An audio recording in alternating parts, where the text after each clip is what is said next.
Thanks everyone for joining me. I am excited to have another explorer, another creative soul on a conversation with me today. I like sharing others' travel stories and where they've been, where they'd like to go, and everything else in between. So, welcome, Stephen. Thank you, April, and thank you for having me as a guest on your podcast. And thanks to those viewers who are tuning in and listening. You're welcome. So I've been toying with this whole idea of wanderlust, and we touched on it a little bit before we started recording. But I'm always curious if it's something that people are kind of born with, this urge to explore, if it's something our parents or our upbringing kind of nurtured, or for some people they discover later in life. They work a full career and hustle, hustle, and then they decide, you know what, there's more out there than these four office walls. So tell me a little bit how travel wanderlust has played into your life, Stephen. It's probably on both counts, April.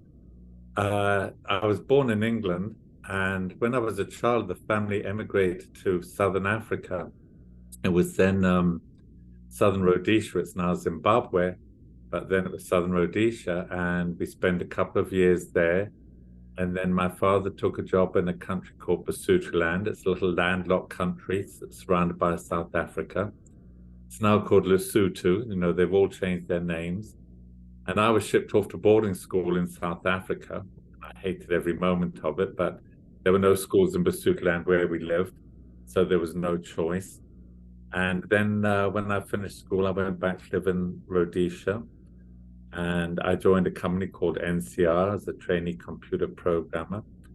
And they shipped me off to a country called Malawi for 6 months. So I was stuck there for 6 months. But I think that kind of nurtured the love of travel. And my parents, especially my mother, she had the wanderlust too. She was always looking to go to different places and things like that. And after I left Malawi, I was laid off in Rhodesia. So I went back to live in England, lived in London. And I was there 7 years and seized the opportunity to travel all around Europe Oh yeah.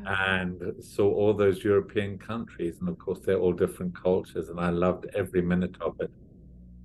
And that's what started it all off.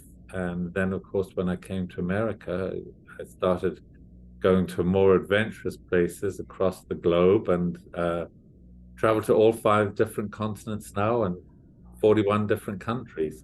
So it's been quite a journey in more ways than one. Yeah, that is quite a journey. And then you landed in Las Vegas, which I'm a new person to Las Vegas myself, being that for many of the listeners, they know I grew up in the Midwest, but now recently during COVID moved to Vegas. And to me, Vegas is kind of this crazy, we all seem pretty much, there's a few people I talk to that were born here, but very few. We're all here for, I don't know, different reasons. What brought you to Vegas? Well, I lived in London for 7 years and I did love London. There's no question about it. They say if you tire of London, you tire of life. And I think it's very true because it does have everything there. It's got the history, it's got the culture, the museums, the theater, the entertainment, um, libraries, parks, everything. There's just everything there. But having grown up in Africa, I never got used to those rotten winters.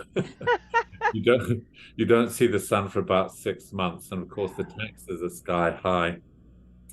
And a friend of mine got a job in Los Angeles, California, and subsequently emailed me. Well, didn't email, I shouldn't say email, it wrote to me at the time because it was pre-email days.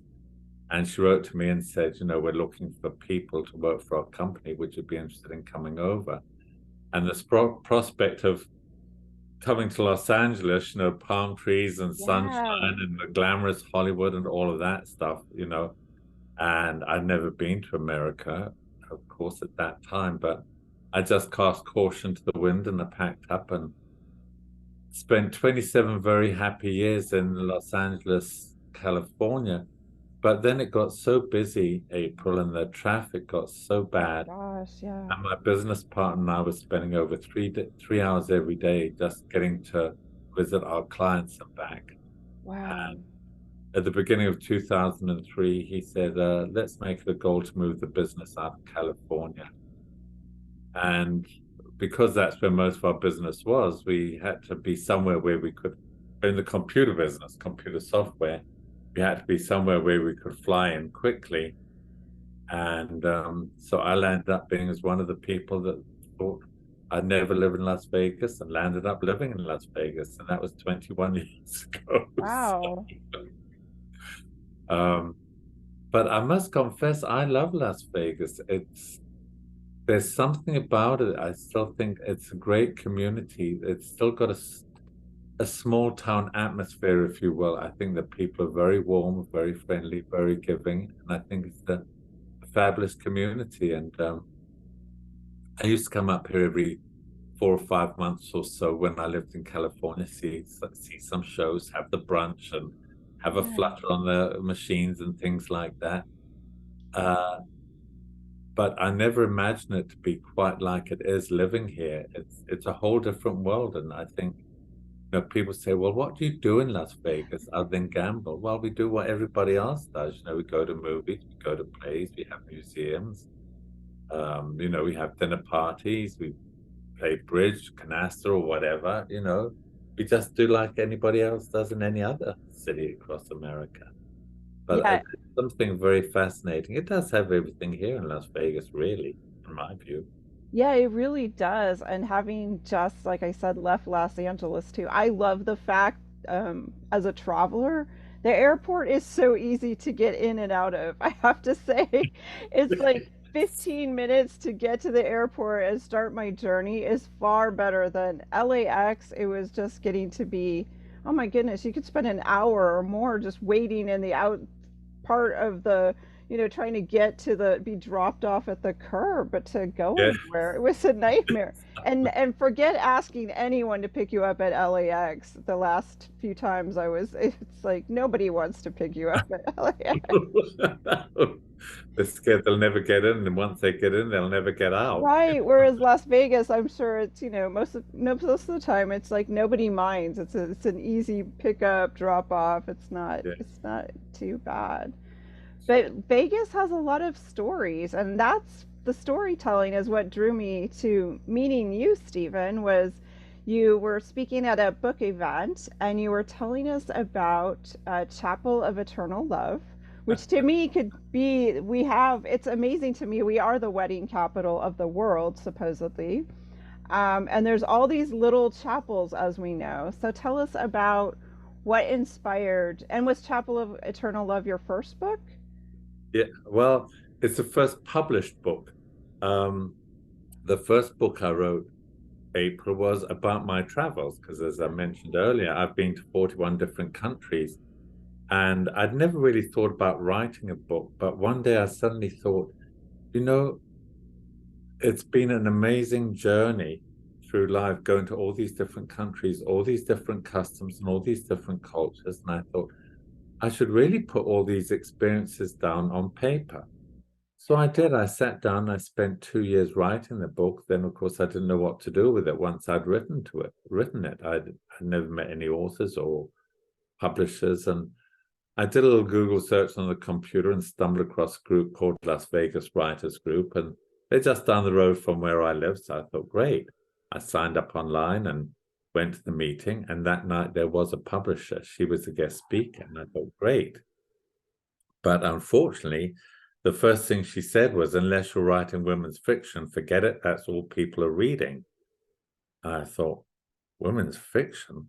I discovered this joy of writing when I wrote my biography, but I knew nothing about women's fiction. I've never read any Daniel Steele books or Higgins Clark or anything like that. But I thought, I'm going to have a stab. I will come up with something, and I want to have a stab and see if I can do it. And I had a computer client visiting from Belgium, and they want to go to a wedding chapel, or the girlfriend did. I don't know about the boyfriend, but the girlfriend wanted to go. Maybe she was trying to get him to tie the knot Yeah. down. I don't know. But anyway, there was a couple waiting to go into this wedding chapel, and we just started talking to them. And I thought, yeah, I said, what a shame that your friends aren't with your family. Would have bought a bottle of champagne. And the bride to be said, "I'm glad you didn't. I would have smashed it right over his head." And this is, she said to her husband to be. And our jaws just dropped. And after I let the couple back at their hotel, I was driving home and I thought, why would this couple say this to strangers? Right. Where are their friends? Yeah. Where are they from? Why are they here? And I thought, there's my book. You know, Oh, why yeah. are we the marriage capital of the world? Why do people come here? What's their story? What prompted them to fall in love? And you know, April, by the time I got home, that book was written in my mind. And I went straight to the computer and I put down the outlines. And I wrote it just to see if I could do it. And I joined a writer's critique group that I'd discovered at the Las Vegas Writers Group. And originally it was two gentlemen and one lady, and then it was four ladies and myself. And they were tremendous help writing it.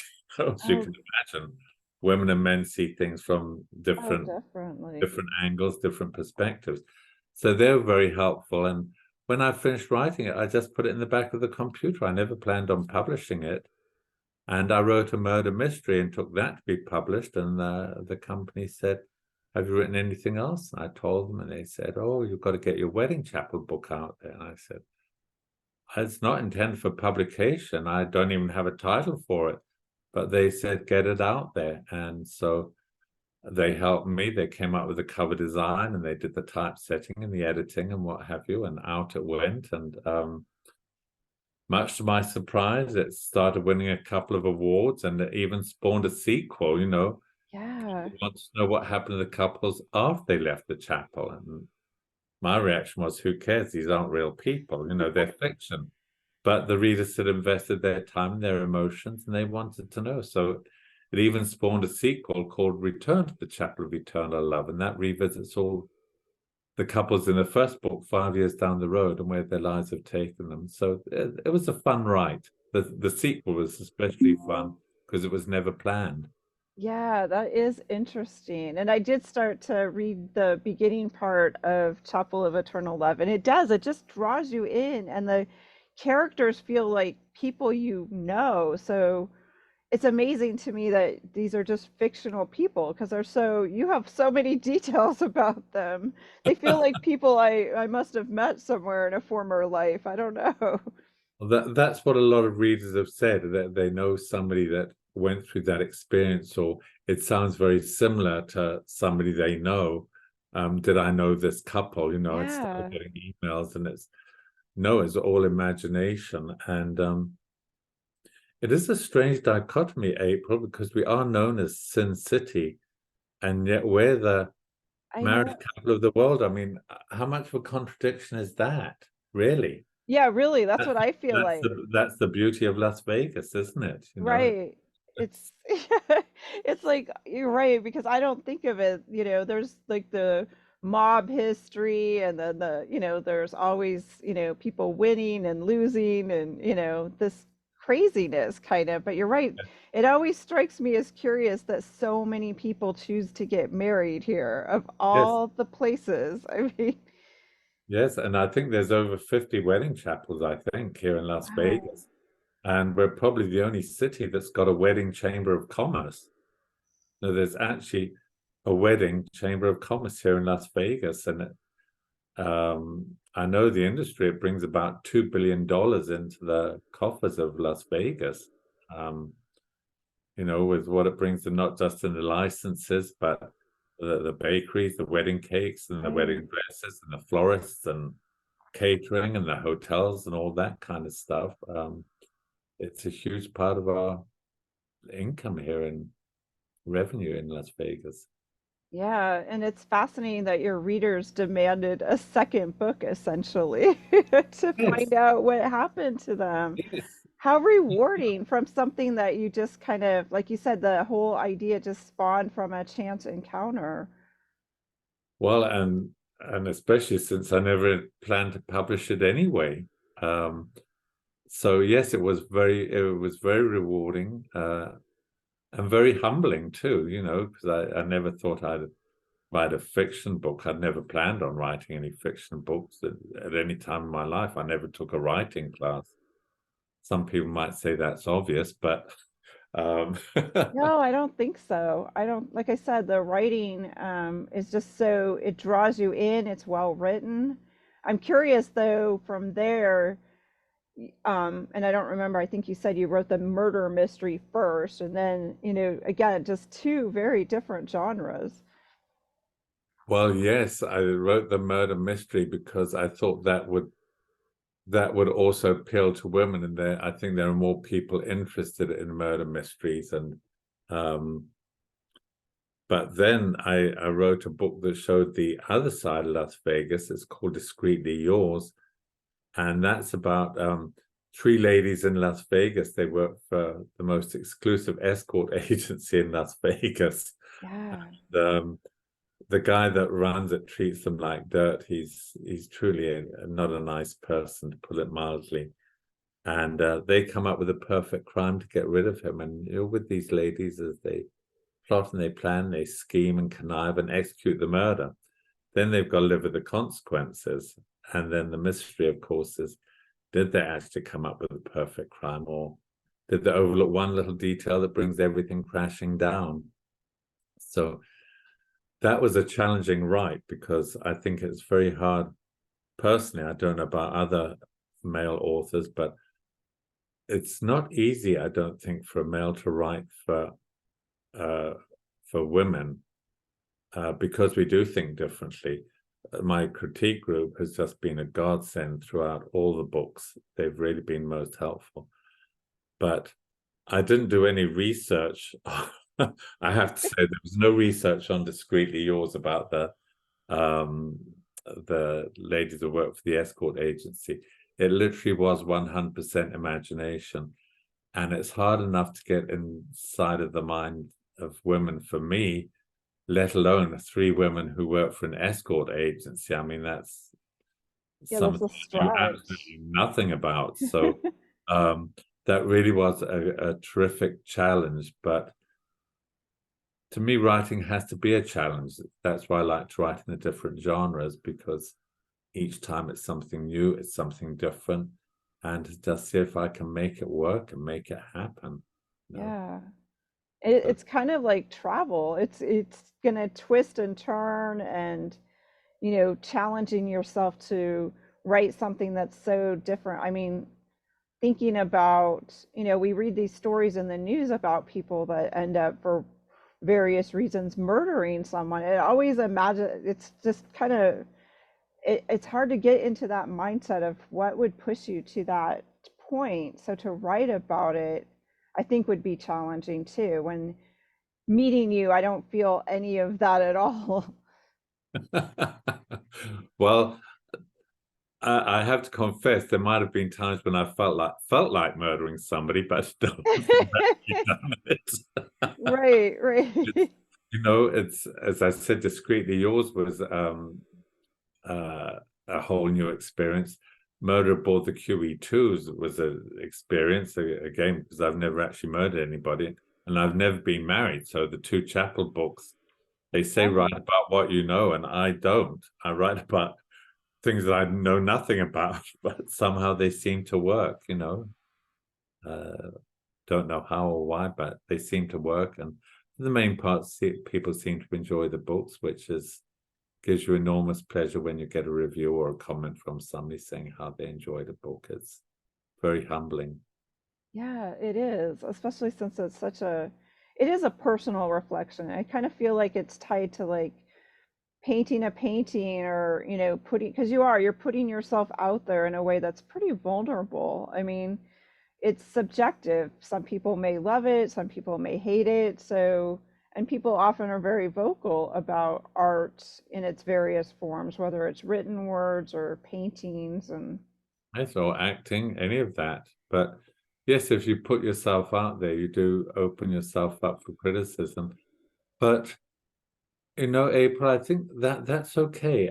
I don't have any problems with that, because that's why we have menus in restaurants. We all like different things. We all choose different things. And not everybody's going to like my style of writing. They're just not. For your book to appeal to everybody, it's just not going to Oh happen. yeah. You know, a lot of people rave over Shakespeare. I can't stand Shakespeare, but that doesn't mean say he's a bad writer. I just don't get it. Right. It's no fault of his. It's just a reality. That's why we're born with free will and free minds. We have choices. It's Yeah. so great. And I think it's wonderful too because with this digital age we're seeing, and you and I have both kind of have been here, there's going to be a generation that won't maybe know what it's like to write or have that pre-digital experience. Like I do photography, and it's like taking a picture. I used to really think about it because each frame, was okay. That's going to cost me for that roll of film. Then I have to go develop it. There was this whole process, and you also didn't get that instant feedback of taking, unless you had a Polaroid in the 60s, I think is when those came out. You had to wait. You had to take the picture and then wait before you saw, like, did I really capture what I was hoping to capture? Yes. And the same holds true for books. I remember my niece, who's younger than me, wanting to read paper books, and it amazed me. I was happy that someone still wants to pick up and hold a book. How do you feel that impacts the business you're in, the book business? Well, it does impact to a degree, but I think a lot of people are coming back, I think, to the hard copy books. Oh, good. And I still find when I do book signings, a lot of people come in and some will take a bookmark and they'll say, I like to get it on Kindle, I like to just flick the computer screen. Right, right. But there's a lot of people that just say they love to hold the book in their hands. When they're looking at a page turner, they want to physically turn the page. They don't just want to flick their finger. They just like the idea of holding it at night and uh, reading it. There's still a huge number of people that do that, and um, I know bookstores have disappeared, but we got three Barnes and Noble here in the Las Vegas Valley, and they're Right. not stocked with books, and I have book signings there, and there seems to be a fair amount of traffic that goes there. And then we have a couple of used bookstores. There's the Coppercat Books, and then there's the Writers Block in downtown Las Vegas. So, and the Browder Bookstore over in Boulder City. There's for a city our size, that's a fair amount. Yeah, No, that is a fair amount, and that is encouraging to me as well, because we did see a time where we were starting to see a lot of bookstores shut down and not be able to survive. So I'm thankful to see, especially in a city like Vegas, that we just talked about it. It seems like we have so many people coming and going, and there's this craziness about it. But as you said, for those that live here, they want books, and maybe yes, people that are coming to the city as well. yeah, and in North Las Vegas, I think there's a Dragon Castle Books, and at one time that was a small bookstore, and then the people next door moved out, and they knocked down the wall, and they've doubled their size. And Oh, this is wow. it's a used bookstore for sure, but if they're doubling their size, it shows that they've still got people, wanting to buy books. Right, exactly. So you also have a TV show called The Gift of Giving. The besides writing and all your other things, when did you start the TV show? The TV show started last year. I Okay. was invited to be on a television show hosted by a lady called Judy Morio, and it was called What's Your Story? And so she had me on, about the books and the travel. And there's a small station called WWDB-TV, and they're on North Rancho. And I went and did the interview, and then afterwards we were talking, and the idea cropped up about me having my own TV show, and I thought, oh, I don't know if I could. I don't know if I've got the right, Right. personality for that or whatever. You've got to be a certain person. And then I thought, what would I do? And April, the news is so depressing these days. And I used to be a news junkie, but now I can barely stand to watch it because Yeah, it can pull you down if you let it. And we've got so many amazing people in Nevada doing wonderful things. Well, I'm sure they're doing wonderful things across the country, but I live here in Nevada, and there are all these nonprofits and foundations and 501(c)(3)s that are doing amazing things that just never get publicized, or nobody's aware of what they do, or they might get 2 minutes or 5 minutes right. on one of the major networks. And so I spoke to the station owner, John Stars, and he said, we'd love to host a show like that if you would be interested in doing it. And so I said, well, let's see how it goes. And it started last summer, and I do 4 interviews in one day. Oh, wow. And then one day a month I go into the studio and record all four. And then they get released the following month, 1 week at a time. Every Wednesday a new show comes out. And it's been fun. I pick out the organizations, I do the research, I call to get guests, and we thought it might be a downer when it first started because you're talking with people that are mainly dealing with issues or problems of some Right. kind, homeless people or veterans with issues and things of that nature. But the guests have been so passionate about what they do. It's really turned out to be a very, very upbeating show.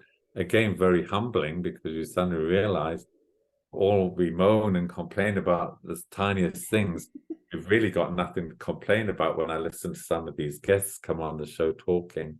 Yeah. They've all been very inspirational and great guests, and I hope to be able to continue it, indefinitely, because it's just been a real pleasure hosting and having these guests on. I've learned a lot too. And Yeah, that's true. I mean, just being new to Vegas myself, it's like a lot of these places, I didn't know we had a coffee shop in the arts district. I think that employs, it's in that genre, as you're saying, of giving back and supporting with jobs and so forth. And I wouldn't have known about it unless I recently read they were broken into. And I'm like, I shouldn't be finding out about this place that's amazing and doing good things because they were burglarized. I should be hearing about them for what good they're doing prior doing, to that. Yeah. and I think if I'm not mistaken, that's the one they hire mentally challenged Yes. people. Yes. Yes, yes, I'm familiar with that coffee shop, and yes, it's wonderful that they do um, that work. And as you said, you don't hear about it. Uh, Not long ago, I had a guest on and worked for a foundation for an independent tomorrow, and they're about giving people second chances. These are people that have come out of rehab or they've been in prison, they've come out. And he went through a lot of corporations here in Las Vegas that actually they partner with, Oh, and they nice. will hire these former incarcerated individuals or people who have been on rehab or former gamblers and things like that. Um, and you just don't hear about it. And corporations get a bit of a bum rap too. And there's a lot of corporations doing a lot of good things here in the state. It's amazing. Yeah, well, I applaud you for doing this show and taking on something that you'd never been, like you said, hosting a TV show and being, the face of it. That's really, Well, I'd never thought about it until it came up, and really, I'm just the messenger. I'm not the one in the trenches. It's all these people in the trenches that are doing all these amazing things. Blind Children's Foundations, yeah. the show that's running currently, um, Miracle League of Las Vegas. They have their opening day tomorrow. They organize baseball games for mentally challenged and Oh, physically wow. challenged individuals, and they've got all these teams, and the ages go from 6 to 60. Oh, Sorry, 6 that's to great. 70. To And 70. yes, and they play baseball, and they have people that help them run the bases, and they've got special equipment and things like that. But again, it's a non-profit just trying to bring these people together and letting them join in the national pastime. And as I said, they're having their opening day tomorrow, and that's the current show. And so there's just all these people doing amazing things in our community that you just, when people think of Las Vegas, for sure, they don't think of organizations doing things like that.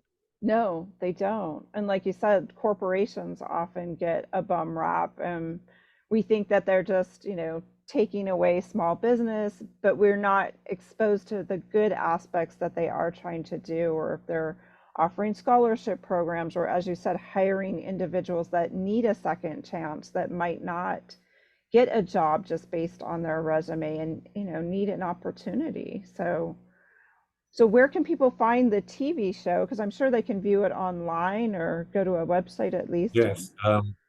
They can go to the station's website, which is www.dbtv.com.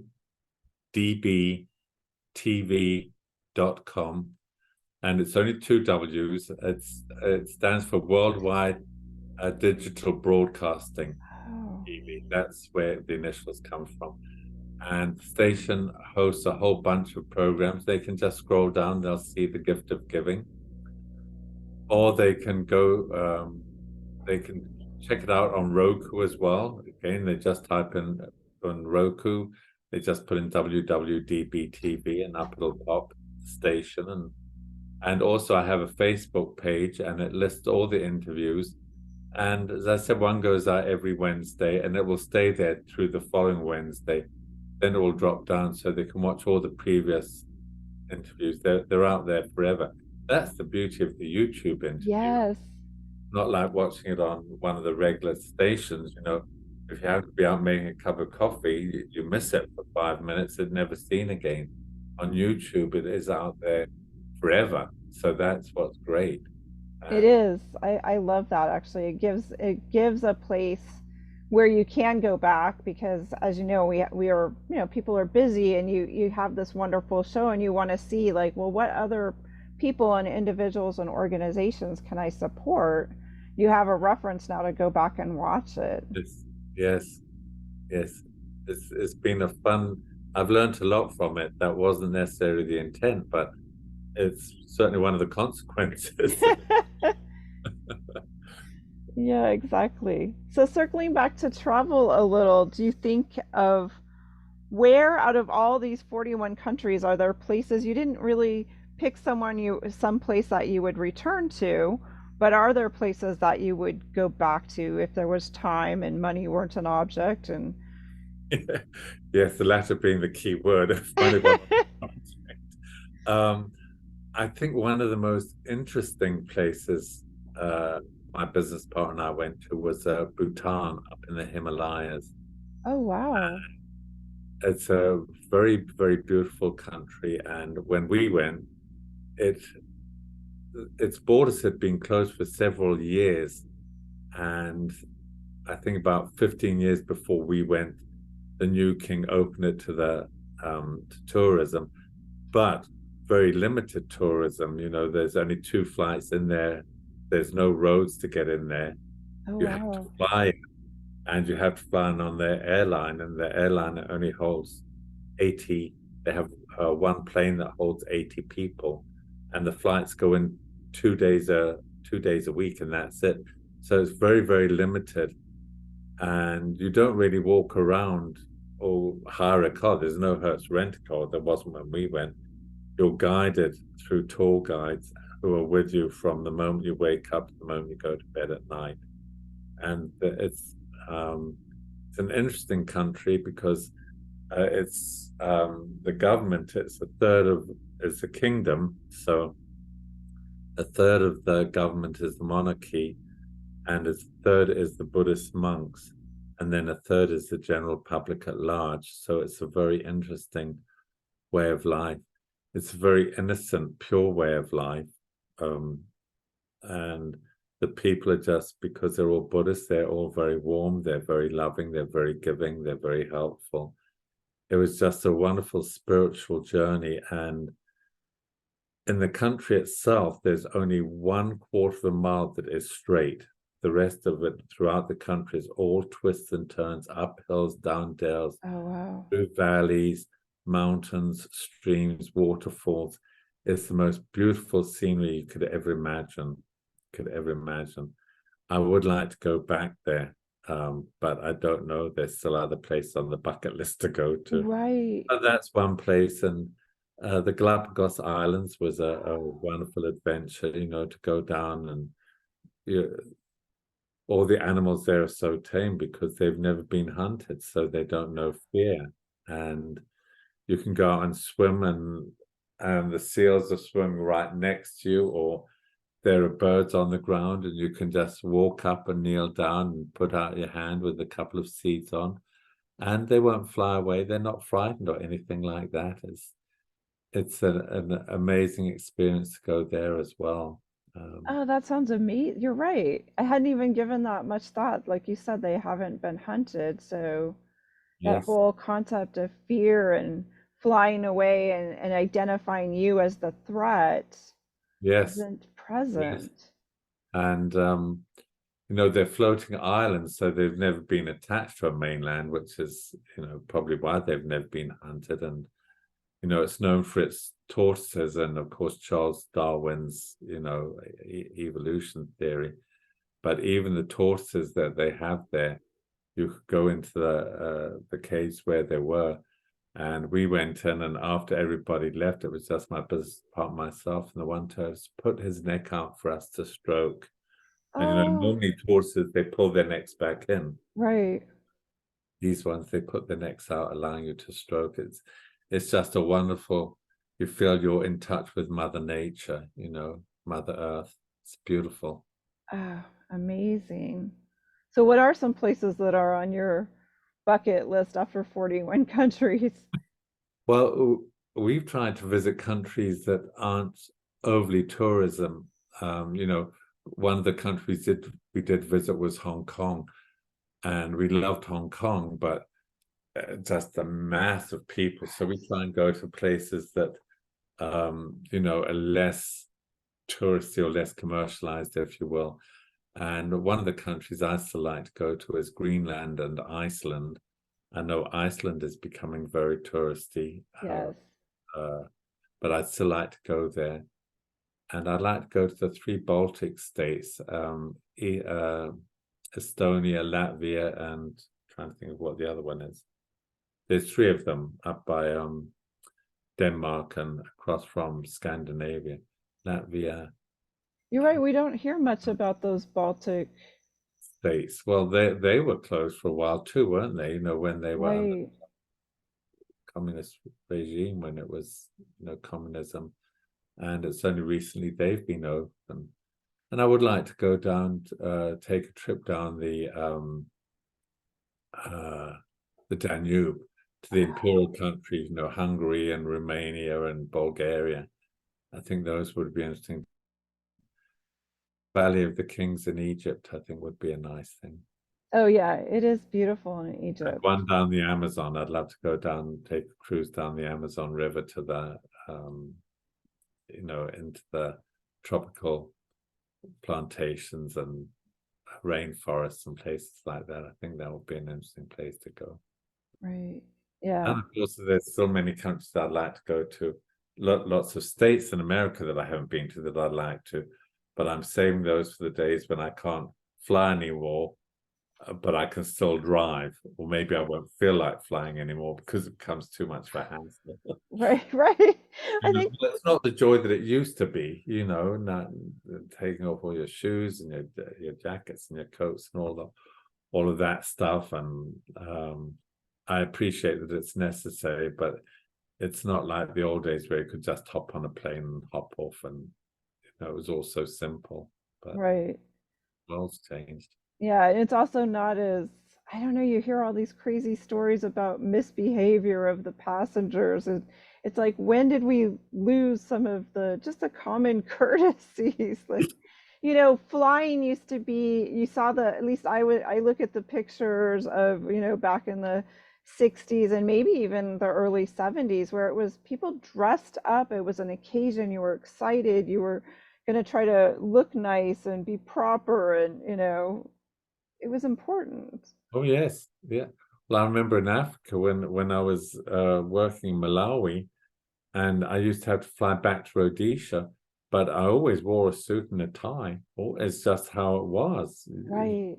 didn't think of going on in shorts and a t-shirt or anything like that. It's and the host, they were just female hostesses then. You didn't have male air hosts, and they all wore uniforms and they all wore the little hats and things like that. And now that a lot of that's gone out the window too. But yes, it's just a sign of the times. It's all changed. Yeah, I guess so. So tell us where we can find your book, Stephen. And I know each book I think has its own website as well. Like if you look up Chapel of Eternal Love, I like how it's got its own website. Pretty soon you'll have people contacting you to get married at this place if they Well, haven't already. I'll be quite honest, when the Chapel of Eternal Love came out, I didn't know whether I would ever get any other book published. So I invested a lot of money into it because I thought, want to make it special where people go to. Then, of course, when the murder mystery came out, it didn't quite gel with the chapel. No. But I thought, well, I'll give it its own website. And then, of course, Discreetly Yours came out, and well, Three Girls for an Escort Agency don't quite go with the wedding chapel either. So that's how it kind of just grew. But I do have one master website, and yes, it's www.author Stephen Murray, that's Stephen Murray, Murray.com. And that's the master website that has information about me and how the books came about. And if you click on any of the books, it will take you to this website and what have you. And but the main website also lists the podcasts that I've been on, so I'll be sure to add yours. Yes. Thank you. Well, thank you so much, Stephen. It's been a pleasure, and I look forward to seeing you again around Las Vegas and seeing what you're up to next with your next books. It's such an inspiring journey you've had, and you need to publish that travel book too, I think, at some point. Well, you know what? That was back in 2011. I think I finished Oh, writing that, and hopefully I've learned a lot about writing since I wrote that first book. And if I went back, I'd probably have to do a total 100% oh, rewrite based on what I've learned and things like that. And I might do it one of these days. We'll have to see. But it's been a pleasure being a guest on your program, April. Thank you for hosting it, and thank you for what you're bringing to the table and to Las Vegas. And certainly appreciate all your guests tuning in and listening. I've had a wonderful time, and I thank you very much. thank you.